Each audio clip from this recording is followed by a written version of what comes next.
I can think of examples where I have two patients, they have the same diagnosis, but they have two different insurance companies. Treatment plan's the same. Patient A isn't going to get the optimal treatment plan because their insurance company will approve it. Patient B is going to get the Cadillac version of this treatment plan. And what am I supposed to do about it? You're listening to the Oncology Nursing Podcast, where ONS Voices talk cancer, a resource from the Oncology Nursing Society.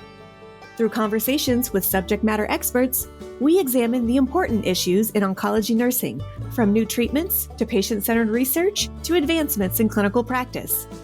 Join us as we hear from nurses in all facets of oncology care, from bench to bedside and everywhere in between. Welcome to the Oncology Nursing Podcast. Hello, and welcome to the Oncology Nursing Podcast. I'm your host, Jaime Weimer, Manager of Oncology Nursing Practice at ONS. And today we're talking with Lucia Wocial, Senior Clinical Ethicist at the John J. Lynch Center for Ethics at the MedStar Washington Hospital Center in Washington, D.C., about how access to care issues can produce moral dilemmas for nurses and how to manage this. As a reminder, you can earn free NCPD contact hours after listening to this episode and completing the evaluation we've linked in the episode notes. Thanks so much for joining us today again, Lucia. You're welcome. I'm happy to be back. So as I was thinking about today's topic, it always strikes me that as oncology nurses, I know that when we first introduce ourselves to others and say, what kind of nurse are you? Oh, I work in oncology. It's always sort of that, that sort of right. Sad pity. Like that's usually what we get first. And then I'm always quick to be like, oh, no, it's not really all sad. It's, there's we try to sort of backfill like, yes, it's sad.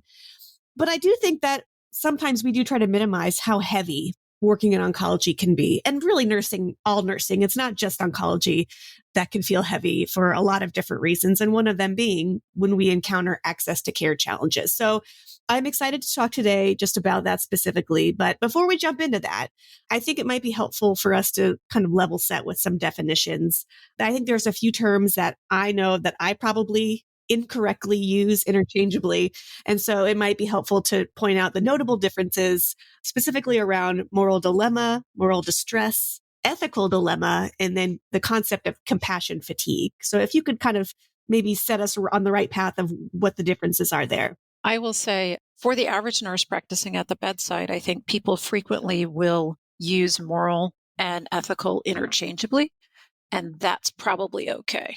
But I will also say, when people think of a moral dilemma, sometimes what I think they're considering is what I call a moral temptation.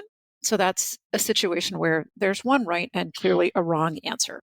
And usually the wrong thing is about doing something that benefits you. I used to use this example in my class. It's a cartoon, so I'll describe it. I know this is a podcast.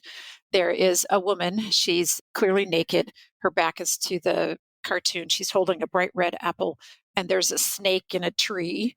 The caption is, "So what you're saying is that it's low calorie, high in fiber, won't make me fat, will keep me young, fill me up without making me feel bloated, and will help me meet men," right? This is Eve in the Garden of Eden. So clearly she knew the rules. Right. But there were so many things tempting her to eat the apple. That did not turn out well for mankind, depending on your perspective. So that's a clear example of a moral temptation. Morals are things that people think about. They're manners and customs. They're really habits for how we live our lives. They're things that are ingrained with us. Some people talk about morals being habits of the heart. And when it comes to ethics, it's about the mind, about thinking about and exploring what do those morals and values mean. So morals are really intuitive. They're part of our fabric. An ethical dilemma is a situation in which you are compelled to make a choice between two or more actions. I say two or more, it's very rarely just two, that will affect the well-being of someone else usually. So the actions that you're considering can be reasonably justified, both of them, as being good or bad. Neither action is obviously good or obviously bad. And maybe the goodness of the action is uncertain. So sometimes people will say choices between two equally good choices, and sometimes people will say between equally bad choices. But the fact is you have to pick one. The good part about ethics is I'm going to have to pick one. Nobody's going to be entirely happy. Often good people of good conscience, disagree And sometimes the ethics pieces, I will transparently explain to you why I picked this choice. What was the defense for me in that one? So that's morals, dilemma, ethical dilemma. We have talked about moral distress in this podcast before, but I'll just remind people there are multiple definitions. I typically think of it when I'm talking to people in practices, you feel like you know the right thing to do, but something or someone is keeping you from doing it. And if somebody says, yes, that's exactly how I'm feeling, tell me more. No, let's talk about it. Is there do you feel like your integrity is being undermined by having to do something like this? Do you feel like you have this conflict between obligations and responsibilities? Let's talk more about that. And I think the last thing you asked me about is compassion fatigue. So I have worked with a number of very skilled and gifted social workers, and one told me many, many years ago, if you work in healthcare, you should expect to get compassion fatigue, which was both helpful and discouraging at the same time. But it is, some people think about it as the cost of caring for others. If you genuinely lean in to the situations that we're involved with, you'll be empathic, you'll be feeling with people. And as you said at the beginning of the podcast, that's hard. Not every story has a happy ending. And even stories with happy endings sometimes have a really bumpy road on the way to that happy ending. Some people also think of this as what's called a vicarious secondary trauma. I was there, I walked through this patient's journey, and I know the patient was traumatized by it, but so was I. Sometimes people will experience compassion fatigue when they feel unable to help someone overcome the barriers that are keeping them from getting better. I hope that gives us a good foundation. Yeah, absolutely. And I think, it does also just demonstrate that there are some common threads that weave their way through all of those terms a little bit. So thank you for kind of setting that stage. For today, we'll primarily focus on the concept of a moral dilemma and really the moral distress that results from that as nurses are caring for patients where they can't access the care that they need. So in what ways can access to care create these moral dilemmas for nurses when they're caring for patients with cancer? I will say, and I appreciate you said moral dilemma, not ethical dilemma. Nurses face both. I can think of examples where I have two patients, they have the same diagnosis, but they have two different insurance companies. Treatment plan's the same. Patient A isn't going to get the optimal treatment plan because their insurance company will approve it. Patient B is going to get the Cadillac version of this treatment plan. And what am I supposed to do about it? So I used to challenge my students, so if you checked just one box a little bit differently on this patient's form, suddenly they would get the treatment that they want. But that checking the box is kind of not correct.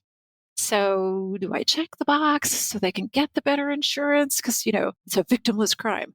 Well, no, actually, there's a victim here and there's a problem with it. But it's a moral temptation, but it's also an ethical dilemma because on an existential level, people are like, why is it that insurance is going to make a difference between whether or not this patient's going to get the medication that I know they need?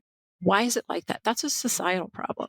And I have to look at it. And, you ask, what can a nurse do about it? Well, you can be empathic. You can agree with the patient and say that it sucks.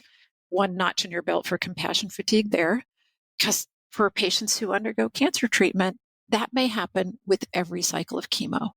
I cannot imagine how hard it is for the nurse to know that if I could just give a different chemo, the side effects would be less severe for this patient. But I'm going to hook up the chemo. I'm going to get the bucket ready for when they start vomiting, and we're going to get through it. But it's wrong. I can hear a nurse saying, it's just wrong. I'm not sure that answers your question, but that's how I think about it. That's one great example of that. And I think, as mentioned, insurance is sometimes the root of frequent and ongoing moral dilemmas, even if at the end of it, it maybe does end up okay and the right treatment is approved or we can get the right drugs shipped to that patient. But it is usually a very bumpy road. It seems to be never as smooth as it should be. And that in itself is challenging and frustrating when you know that patients are at home waiting and worried and want to just get started on their treatment. And they keep calling and our hands feel tied because it is sort of tied up in these things that we can't control. Another thing I thought of as you gave your example is that I think hopefully not as often as it maybe is, but the concept of the VIP patient that comes in for their appointment or their treatment. And maybe they're not given access to certain drugs or care, but just the way that they're treated getting that sort of fast lightning lane to get their appointment scheduled when they want it, or they get the nice corner room. Like some of those things that I know are done sometimes in certain institutions. I know that always sits very challengingly with me of like, this is not right. It's not that it doesn't seem right. It's not right. Why does this person get special attention? Right. So when you think about when that happens in your institution, what are the reasons those patients get VIP treatment? Usually it's money. Either they are a notable person of some sort of status, societal status, perhaps. Sometimes they are funders or donators, or they provide financial help to the institution. Those are, I think, maybe the more common reasons. So I'm going to, because this is fun and you and I have done this before, I'm going to push you a little bit. People who have stature. A lot of people, we live in a society where people celebrate celebrities. That's actually where the name comes from. They don't have private lives. They theoretically are protected by HIPAA, but famous people's, their private information is violated regularly. People get fired for stuff like that. So if they, let's say Tom Cruise, George Clooney, if they're sitting in the chemo chair next to the other, like there's no privacy there. There's just none. If it's a politician, for example, security concerns, people who have bodyguards because people try and kill them. You don't want them with your general patients. Sure. No, that's a good point. And then, so the harder one, let's talk about the person who's got lots of money. Let's say they're a current or a potential donor. I know people struggle with this a lot, but what I would say is people who have a lot of money are frequently asked to share. Like if you learn somebody's on the Fortune top 10 people in the United States, these people are inundated by requests for money. So rather than being inundated by a request for money, wouldn't it be more effective to say, this is what treatment looks like when we can be at our best? If you make a good enough impression on people like this, so I have this frame because I have the great good fortune of having been responsible for a program that was made possible by a philanthropic gift. And the gift came from the experience of exceptional care and somebody, a nurse, taking the time to sit down and explain things to the patient and her spouse. And she didn't do it because they were exceptional. Nobody asked them for money because they had that really great experience. They came back and they said, we would like to give something to you. Can we do that? It still feels wrong. There's no question about it. However, if you try and say, this is someone who's going to get asked for money all the time, and if we make it so that they're not going to wait for us to ask, their experience is going to be so great, they're going to want to give to us. And if they do that, we will be able to provide better care to other patients who aren't VIP patients. Sometimes that helps, sometimes it doesn't.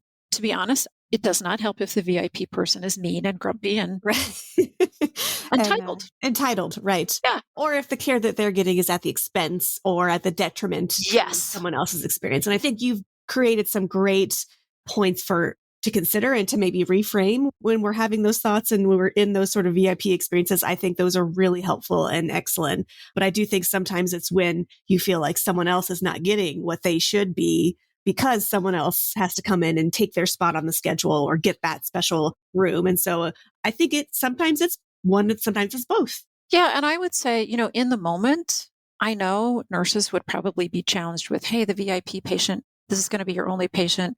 We have other patients in the clinic. It's busy. Don't worry about it. You just focus on this one patient. And you're a team player and you're like, no, I'm not going to do that. Or my colleagues. So the human thing to do would be to say to your VIP patient, I need to step out. I need to go and check on one of my colleagues. Somebody else is going to be here to cover for me. I'll be back. And even VIP patients need to treat you with respect. If they say, I'm here and I get special treatment and you're my nurse, like, yes, I am your nurse and I have other responsibilities. I'll be right back. As you mentioned earlier, this was a very specific example and more of a singular individual. But as you mentioned, the broader access to care issues are more societal and more widespread. And so before we get into maybe some specific examples of that, can you walk us through maybe just some general best practices of how nurses can manage moral dilemmas when they are seeing that access to care issue? You gave some great examples for that specific issue that I brought up, but in more general societal access to care issues, are there some best practices that nurses can use to kind of reframe their care? The first best practices Meet your social worker, be as nice as possible as you can to them. They, like you, are not paid enough for what they do. Know and become familiar with resources that are available in the community. The American Cancer Society, for example, has a wealth of resources for cancer patients, including rides to clinic appointments. Knowing how to tap into them is really, really important. So a best practice is, if you have a social worker available to you, talk to them about, can they give you a list of top 10 things you need to know as the bedside nurse, like red flags for things that you know a patient needs to be referred to additional resources. I said it earlier, openly acknowledging to the patient and to yourself, like, this isn't fair. We have a flawed healthcare system. It's not fair, and you don't have to fix it. It's not all on you. On a practical level, I know sometimes knowing what your hospital's charity care policies are really important. Knowing who to access, sometimes it can be as simple as making sure the attending physician knows that this is a patient who could benefit from charity care, and that physician writes a letter to somebody on the board. Some organizations work that way. I will say, never from your work email, never, ever, ever from your work email. Writing letters, sending emails to your legislatures, to leaders in the community, to agencies that may have resources to help. Talk to your friends, people who aren't in healthcare. Make sure that they know that there are lots of people who could benefit from help and support. The most constructive thing to do is energize people around where your passions lie and how to help others, because it's a huge problem and it is not going to go away anytime soon. Absolutely, unfortunately. I hate to be so negative about it. But it's realistic. And I think it's something that nurses know. Nurses, we know, and we see it all the time, and we see it getting worse. And so it resonates with us, even though it's not a happy and cheerful message necessarily, but it is realistic. I want to point out something that I think ties into other conversations that we've had. If you look at the data, up to 2/3 of declarations for bankruptcy are because of medical debt. That's a big deal. And we know that we're not particularly good about having conversations with patients and families about end-of-life preferences. We're probably even less good about talking about how much is it worth to you. But I do know that there are patients, elderly patients, who have spent a lifetime building up a legacy to leave to their families. And if somebody were able to have a conversation with them about, this is their fourth line, fifth line of chemo, it's probably not going to work. It's going to cost you thousands of dollars and you're going to be miserable. Is that what you want to do? And you may be bankrupt if you choose this path. Well, that's uncomfortable. And yet, I can tell you absolutely for sure, and it's probably because I'm old enough that my parents, they were very clear about this. Like, do not spend, like if I get really, really sick, do not spend the money that I want to leave for you on healthcare that's not going to work. It's just another reason why having conversations with patients and their families about, do you really want to pursue this treatment? And asking the icky money question. Some patients may want it because they have experienced social inequities and healthcare inequities their entire life, and they feel entitled to get every chance possible because nobody ever paid attention to them in the past. And other people may be like, good point. Let me think about it. But medical debt's a big problem. I know you and your colleagues know that some doses, like we don't usually get the sticker price from some oncology medications. But if you watch the news, and you probably do know, like some rounds of chemo cost tens or maybe up to $100,000 for a single dose. Without insurance, nobody can afford that. Yeah. And I think the challenge and the dilemma that nurses face in those situations is that while we might not know the actual final dollar amount, we know that it's astronomical. And we know that the data currently shows that it extends life, but maybe it's not curative, or maybe it's only months and not years. And again, that's not for us to decide if that's the value that patient identifies with and they think it's worth that. But those are the kind of the pieces of the puzzle that for nurses, we know all those pieces and we can put them together in our head. And that causes that unease of like, does our patient know all the information? Have we given them all of those pieces of the puzzle for them to factor in to what they're signing up for and what they're deciding on? And sometimes yes, sometimes probably more often, not necessarily. So we can move into maybe some real life societal examples to kind of bring our conversation to life. So one specific example that I think nurses are definitely facing is fallout from the Dobbs decision. So can you just briefly explain the impact of that legislation and the kinds of moral distress that nurses will likely feel as a result of that.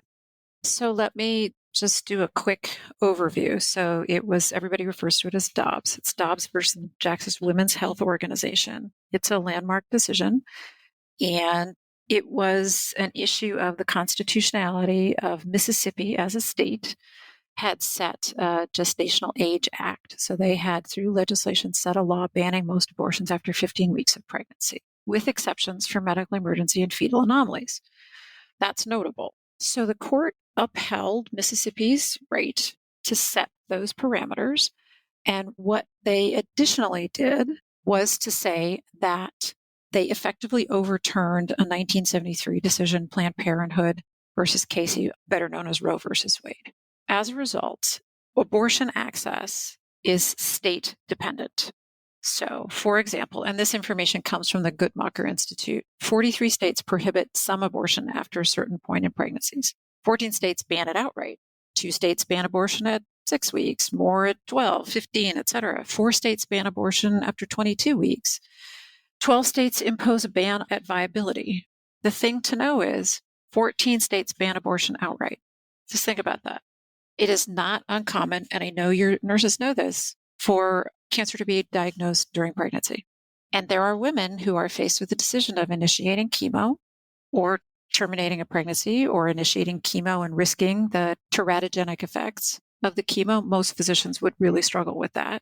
So they have to choose, literally choose between themselves and a fetus. In some states, the laws are quite clear. People who assist individuals getting termination of pregnancy can be criminally prosecuted. That's a big deal, and it weighs pretty heavily on folks. So nurses who care for patients who face a diagnosis of cancer during pregnancy, perhaps they practice in a state where it's banned outright, nurses may wonder, can I slip them a brochure about across the state line, you may have more access?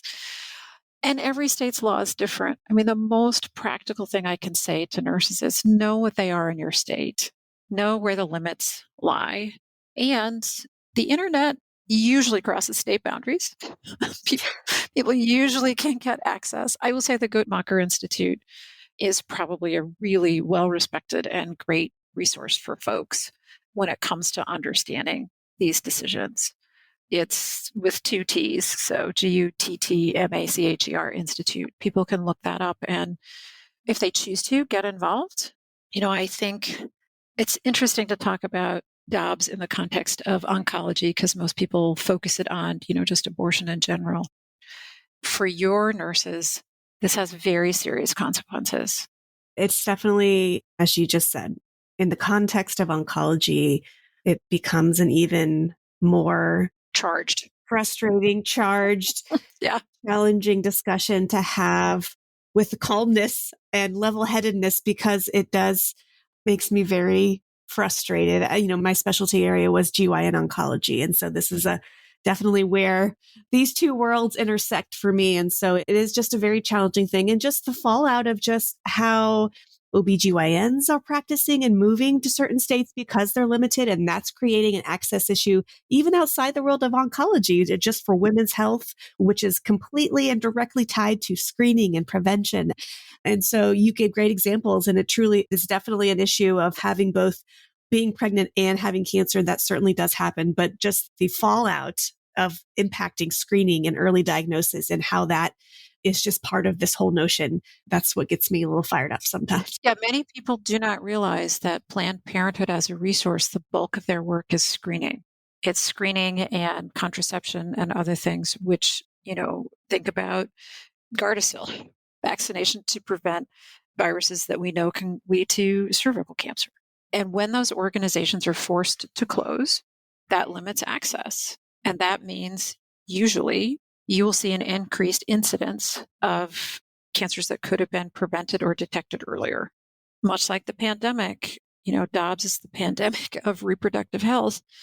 You'll see an influx of people when they present will be sicker. Their chances for survival will be less. And the treatments that they have to endure will probably be more significant from a symptom burden standpoint.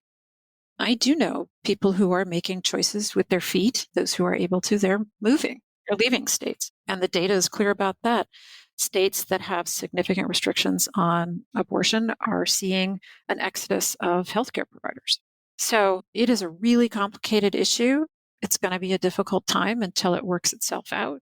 Hopefully it will work itself out. I think there will be a clear distinction between states that have access and states that don't. You said it early on that these are, when we're talking about these level of issues that are truly societal, that while it is challenging and certainly distressing to sit with those feelings and think about it, I think as nurses, we do have to try to stay focused on what we can do for the patient. And you gave some great examples of that, of providing information of what your state allows, what your institution has set up in terms of making referrals or providing information. It's important to be very aware of that so that you can, certainly you don't want to do anything that puts you at risk of doing the wrong thing or finding yourself in trouble.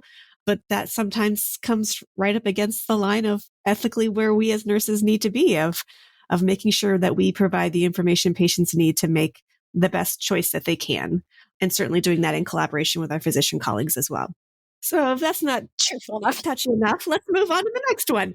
Another example, and this is just more broad, and we kind of touched on this already, is just the concept of financial toxicity and knowing that the treatments, and this is not really cancer specific, though certainly I think we hold the lion's share of this challenge of knowing that our treatments are so very expensive. Can you maybe share a specific example of a situation where just that financial toxicity of treatment or a situation with a patient caused some great moral distress, and how can nurses work through that or advocate for their patients? I don't know that I have one specific story. I'm quite confident that your listeners have multiple stories of situations where patients accepted the burden of treatment and as a consequence lost significant things in their lives. For some people, they lose their homes, and that has a serious implication for long-term follow-up. I think the thing that makes this really hard is if I have to think every day about the possibility of my patients becoming financially bankrupt as a result of undergoing chemotherapy, I'm probably not going to be able to do my job.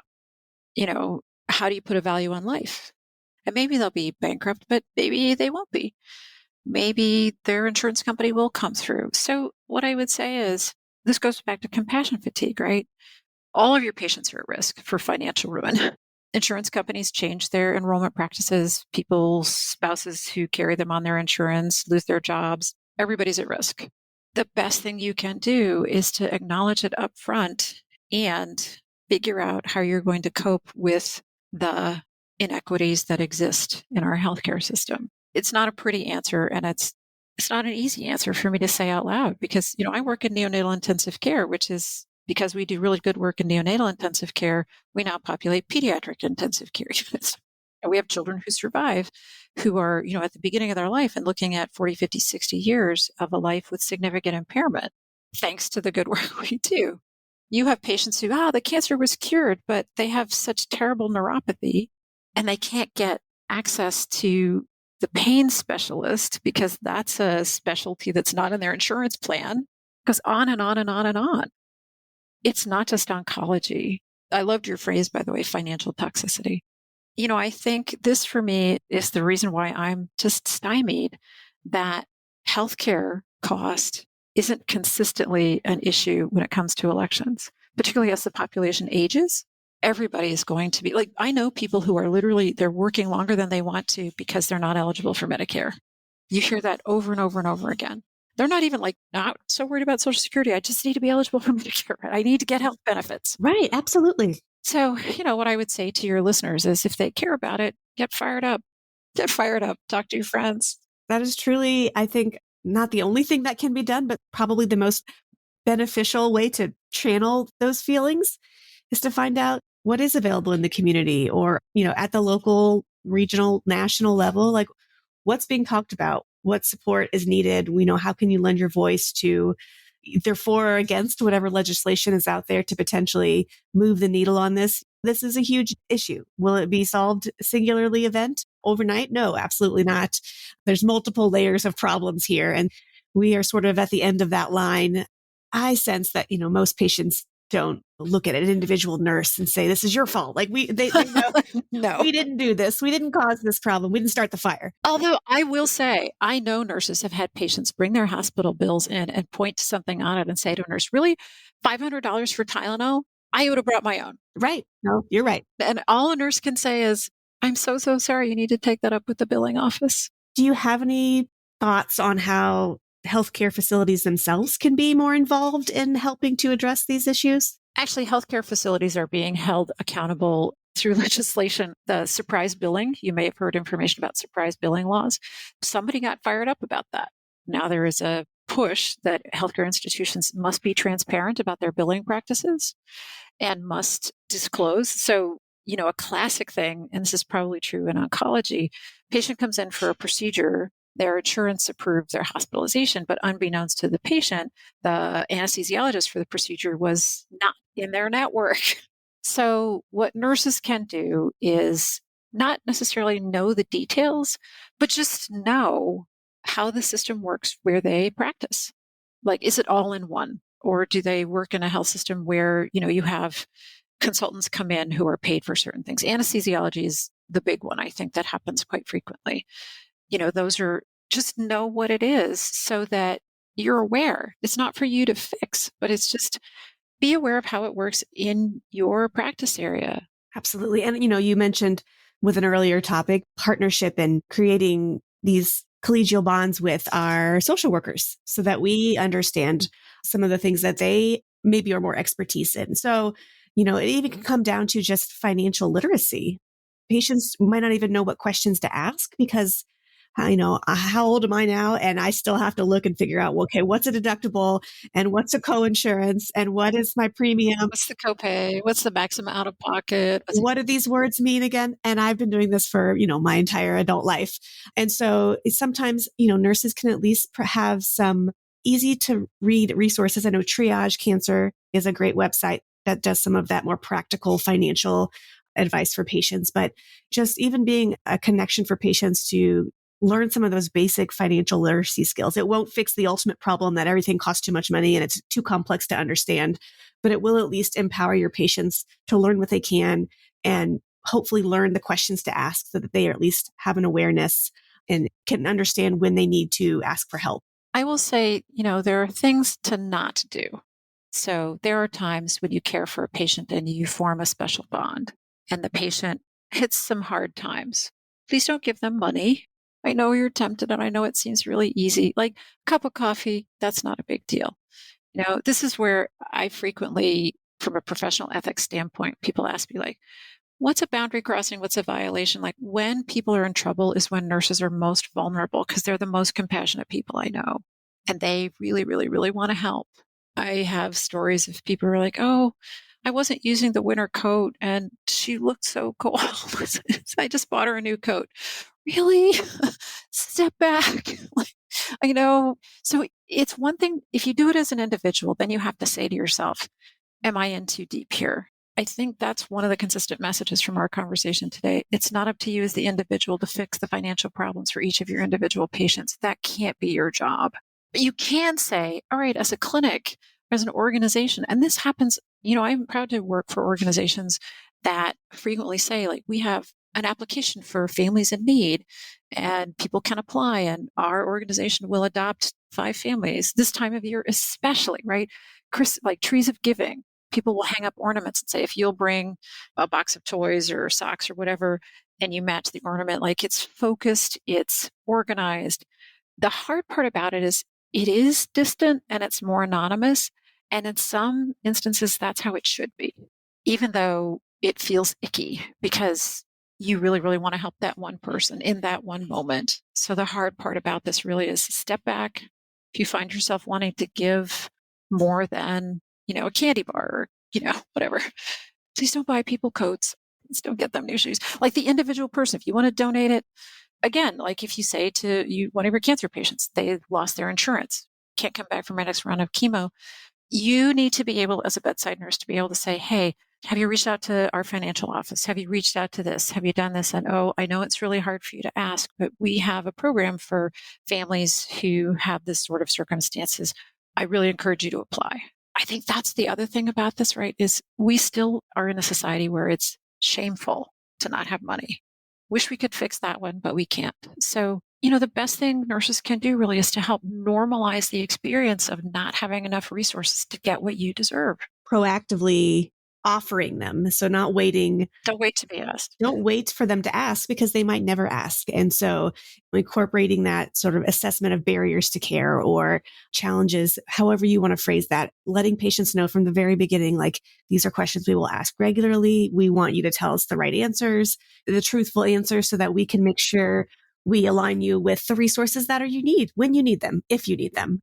Like you said, I love that, normalizing it so that this is something that everybody should receive at multiple points along their care continuum, so that, nobody is lost or falls through the crack. Because sometimes when you start, things are fine. But as treatment progresses, as the disease progresses, circumstances certainly change. And so it's a great important point to be able to identify those patients and provide them the information that they need. So one final example that we'll talk about today in our episode, and this one involves medical aid in dying. And obviously, particularly, we know that state laws and professional guidelines vary on this. But can you share maybe an example of how a nurse approached a discussion and how they were able or not able to be involved in providing this medical aid in dying? Yeah, so I want to point out that the American Nurses Association used to have, they upgraded their position statement a number of years ago based in part on some discussions with nurses about feeling like they were abandoning their patients. The position used to be that if a patient selected this, you needed to step away from providing treatment. And that seemed wrong, not to abandon them. So again, number one, know what the laws are in your state. If you are in a state where medical aid in dying is not something that's legally available and a patient asks you for help, please do not help them. That is very clear. Please do not help them. There are some states, I think Vermont is the most recent example. And I think, in fact, they changed, and I could be wrong. I probably shouldn't say this because it's recorded, but it'll encourage people to look. Some states require residency requirements. Like, you have to have lived in the state for a period of time. I think Vermont just rescinded its residency requirement, which, again, so this will be something that the ethics people slippery slope, so they'll have, medical aid in dying tourists coming. No. So that's number one. This is a really, really complicated and contentious ethical practice in medicine, because many people will say, why do they need our help ending their lives? There's so many ways to do it. Why does it have to be this? Why do I have to be a part of this? One answer is because medicine knows how to make sure people die with minimal suffering. And physicians are the access to some of those medications. I will say, for nurses who have a deep philosophical opposition to medical aid in dying, if one of your patients asks you about it, the most graceful thing you can say is, if you're in a state where it's legal, I would encourage you to talk to your doctor about that. And going forward, I may not be a nurse who can take care of you in that circumstance. You don't have to say why. You just have to say it may not be possible. If you're opposed to it and a patient approaches you about it, the thing not to say is, that's morally wrong, right? If you struggle with it, then it's your opportunity to connect the patient with someone who can talk to them about it. For those people on the podcast who may not know, you can't go to your doctor and say, hey, can I get the prescription for medical aid in dying? It is not that simple. There are very specific criteria that have to be met. Patients have to have, in general, terminal diagnosis, prognosis of less than a certain amount of time. In some states, physicians may ask for and require patients to undergo a psychiatric evaluation to make sure that they're not experiencing an acute depression. Physicians may ask, and in some states require, that a patient disclose this intent to their family. You can't just say, I want it, and get it. There's typically a waiting period. And the data, the most robust data, is from the state of Oregon, where the practice has been legal for the longest. The people who are seeking medical aid in dying are people who don't want to lose control. They're people, for the most part, who are educated. The data doesn't suggest that we're putting undue pressure on people who lack resources, much like what we were talking about before. I'm choosing medical aid in dying because it's too expensive for me to get my cancer treatment. The data doesn't support that. And I think that's important for people to know. It does exist, and it was a concern for many, but the data doesn't support it right now. So it is a very complicated thing, because I know certainly nurses who work in patient oncology know that they have probably seen things that they think are worse than this. There's no question about that. So seeing something that's worse than death would make you think that medical aid in dying should be possible. Anybody who's ever had a pet, you can go to a vet and say, my dog is suffering. My cat has inoperable cancer. Can we euthanize? That's the word. Can we euthanize the animal so they're not suffering? Like, you can try explaining to your cat that they're going to get bloated and they're not going to be able to pee and they're going to feel really miserable, but it won't last too long. You can't explain that to the cat. The cat's just going to be miserable. And most people would consider that humane. So it's a really, really complicated issue, but I know that oncology nurses face it, particularly in states where it's available. I can also tell you that even in jurisdictions where it's available, you may work in an organization that's not prepared to help patients who are interested in pursuing it. So you have to have, if you work in an inpatient setting, for example, the organization has to have policies and practices around writing medical prescriptions, having the pharmacy dispense them, and or can you find an outpatient pharmacy that's willing to fill the prescription? It's not a slam dunk if you say you want it. The other thing I will say is for nurses who honor and can support a patient who makes that choice, if they're able to continue caring for patients in that circumstance, that speaks to the commitment to a patient and avoiding that sense of abandonment, which is one thing, of course, patients worry about if they choose the path that people will stop taking care of me. I mean, I think you've given some great information for all of us to think about and reflect on. As you mentioned, it is fairly limited in terms of what states allow that currently. And so this might only be reaching in terms of actually being able to access and follow through with this decision for a patient. It's limited to certain states, but I think all oncology nurses probably have a time where they've worked with a patient who has suggested that they would want to know more about that, or that idea sounds good. So even if it's not something that can actually legally be conducted in the state that you practice, just considering the topic itself and understanding how you think about it, how you feel about it, sitting with your own feelings, understanding kind of how you react to those kinds of thoughts and statements, and being prepared to respond to patients if and when they ask that question or they bring up that topic. It's not necessarily endorsing what they want, but you need to be prepared to have a response. And there's no right or wrong. I mean, maybe there is a wrong response, but I think it's important to spend time thinking about that so that when a patient does bring that up, you are prepared to provide them with whether it's information or support or helping them to continue to think through that statement and those thoughts. I think that's a really important point around this specific topic. Yeah, I would say being willing to listen and helping them explore why they're thinking about it. And for me, I think the essential thing is all oncology nurses should think about what they will do when a patient asks about this, because it is a growing trend. Just encourage them to be ready. Well, Lucia, another episode, not always the most uplifting discussions, but a very important. And I don't want to talk about it with anyone else but you. Oh, that's very sweet. Thank you. This is always a great discussion, always is very thought-provoking for me. And so I greatly appreciate your time and expertise as we tackle these very tough, but very relevant topics for oncology nurses. So as we sort of wind down our episode today, I do just want to ask some of our standard quick fire questions here at the end. So how do you think healthcare professionals can and should evaluate their implicit bias when it comes to access to care issues in general and how to advocate for their patients? I'm going to tell a short story that I think will illustrate this. We had a patient come in and she was found in her home. EMS was called. She was found in her home with maggots in her sacral wound, and she was in a home unattended, altered mental status. And all the nurses were like, how could her daughter have let this happen? And this is so terrible, and on and on and on. And when the daughter came to the hospital, she had tried to get help for her mother. Every time the daughter hired somebody to come into the house, the mother would scream. She wouldn't let anybody touch her. So the daughter was literally doing the best that she could.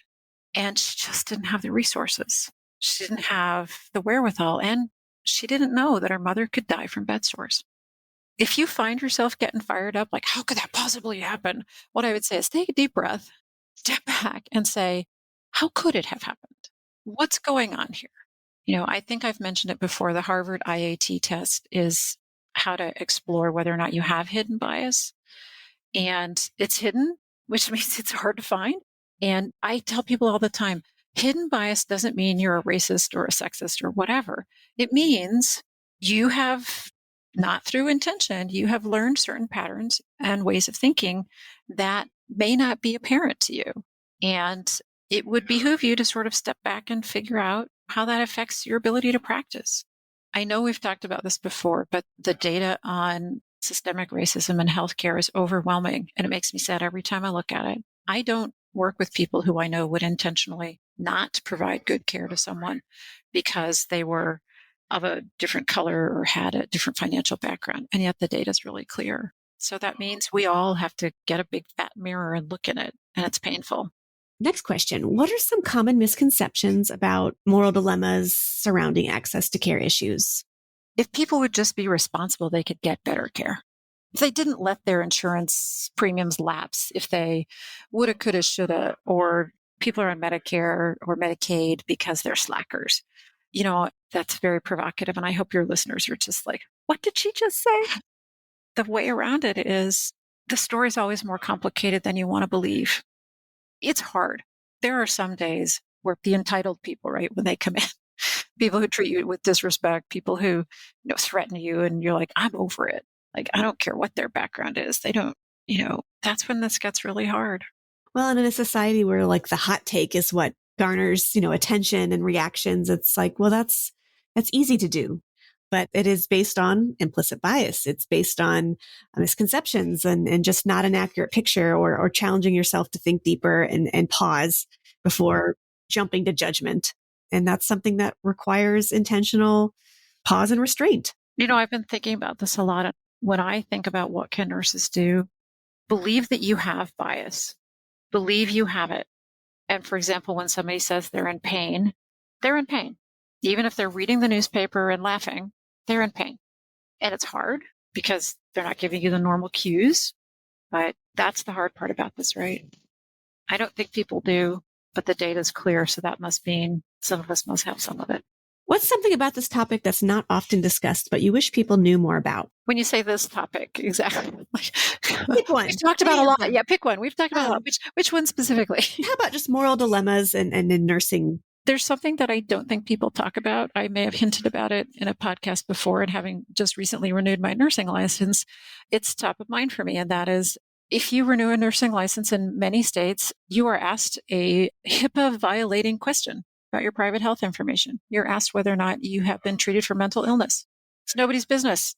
It is something that I don't think people think about. And I know because I had a colleague who experienced some significant mental health challenges and refused to get help because she was afraid of answering that question on the licensure exam. So I will say the Lorna Breen Foundation has a toolkit for people who want to lobby their state boards of nursing about take the question off. The only question to ask is, are you fit to practice? That it has a significant impact on folks in terms of their ability to get treatment. So people don't talk about it. It's a stigma. It's about self-care. It's about how do we fix this? We'll be sure to include that link to that information in our podcast notes for today's episode.